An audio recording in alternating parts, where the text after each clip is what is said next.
Welcome to the Lion City. From the moment you land at Changi Airport, with its towering indoor waterfall and climate-controlled rainforest, you realize this is not just a city. This is a simulation of the future. Singapore is a place where gravity seems optional, where steel grows like ivy, and where every square inch of the island has been designed to impress. But there is a haunting stillness to this perfection. You won't find litter on the streets. You won't hear loud arguments, and you won't see a single hair out of place. It is a world-class masterpiece of engineering, but like any masterpiece, it is kept behind a very thick layer of glass. Today, we break that glass to see what lies beneath the most expensive illusion on Earth. To understand Singapore, you must understand its trauma. Half a century ago, this island was a resource-poor swamp, cast out from Malaysia with no drinking water, no minerals, and no future. Its survival was a statistical impossibility. But under the iron-fisted leadership of Lee Kuan Yew, Singapore made a pact. It would trade individual liberties for collective survival. The government transformed a tiny rock into a global vault. Today, it is the financial capital of Asia, holding more wealth per capita than almost any nation. But the siege mentality remains. Singaporeans live with the constant fear that if they stop running, even for a second, the swamp will return. Singapore is famously called a fine city, and the pun is intentional. It is a fine place to live, but you will pay a fine for almost any human impulse. Chewing gum, smoking in the wrong spot, or failing to flush a toilet can cost you a month's salary. But the discipline goes deeper. Vandalism is punished by caning, a brutal, physical reminder that the state owns the order of the streets. Surveillance is absolute. Thousands of smart cameras equipped with facial recognition track your movements. In Singapore, you aren't just a citizen. You are a data point in a grand experiment of social engineering.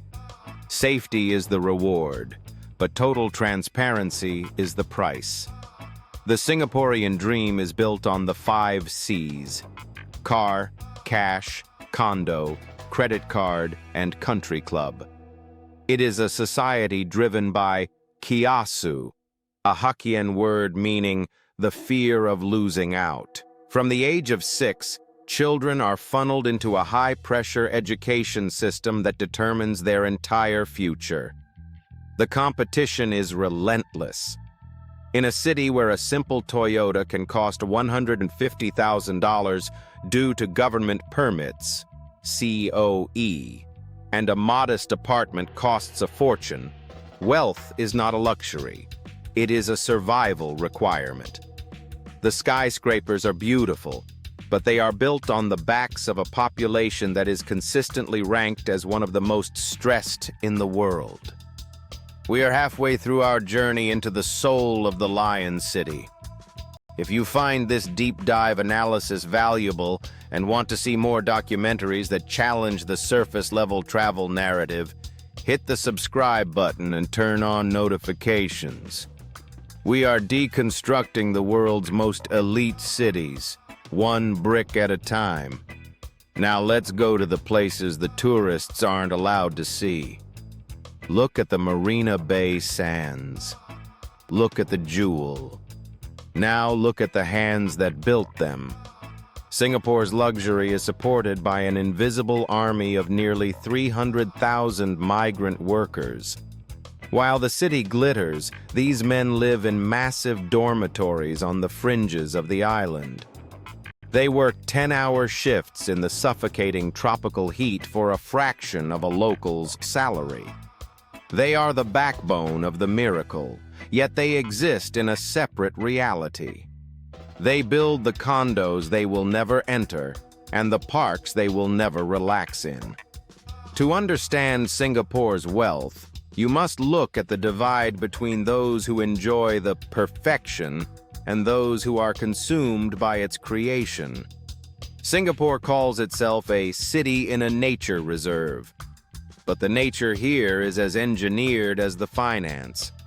Gardens by the Bay is a breathtaking spectacle of super trees, massive solar-powered structures that mimic biological functions. But even the humidity is controlled. The cloud forest is a mountain under a glass dome, cooled to a perfect 24 degrees Celsius. It is a stunning achievement, but it reveals Singapore's greatest fear: the loss of control over the elements. In a world of climate change, Singapore is trying to build a bubble. But bubbles are fragile, and the energy cost to maintain this artificial Eden is staggering. If Singapore has a soul, it is found in the hawker centers. These are the public dining halls where billionaires and bus drivers sit side by side to eat $5 Hainanese chicken rice. In a city of hypermodernity, the hawker culture is the last link to the past. But it is dying. The younger generation doesn't want the brutal, hot work of a food stall. As the old masters retire, the soul of Singapore is being replaced by sterile, expensive food courts and air-conditioned malls. When the street food dies, the last bit of unregulated Singaporean culture goes with it. Freedom of speech in Singapore is a complex maze. There is no speaker's corner without a permit. Protests are virtually non-existent. The media is tightly regulated. The government argues that this social harmony is necessary for a multi-ethnic city to survive. But this harmony comes at the cost of the creative spirit. Many of Singapore's brightest minds leave for the West, seeking the messiness and freedom that their home country forbids. Singapore has perfected the hardware of a modern city, but it is still struggling to allow the software, the human element, to run freely. Singapore is now the ultimate destination for wealth management. It is where the elite hide their money from global volatility. But as more billionaires move in, the average Singaporean is being priced out of their own city. The rich, crazy Asians lifestyle is a reality for the 1%, but for the rest, it is a looming shadow of inflation and unaffordability. Singapore is becoming a gated island, a sanctuary for the global elite, where the local population is increasingly serving as the staff for a global resort. So, what is Singapore? Is it a miracle of human will, or a warning of a controlled future? It is a city that has solved the problems of poverty, crime, and dirt. But it has done so by eliminating the spontaneity of life. It is the most efficient machine ever built. As we look at the sunset over the Singapore Strait, we see thousands of ships waiting to enter the port. The machine never sleeps. It is a mirror of what our world might become: perfectly safe, perfectly clean, perfectly wealthy, and perfectly watched. Would you trade your freedom for this level of security? Let me know in the comments. This is a conversation about our collective future. Thank you for staying with us through this deep dive. Stay smart, stay curious, and we will see you at the next destination.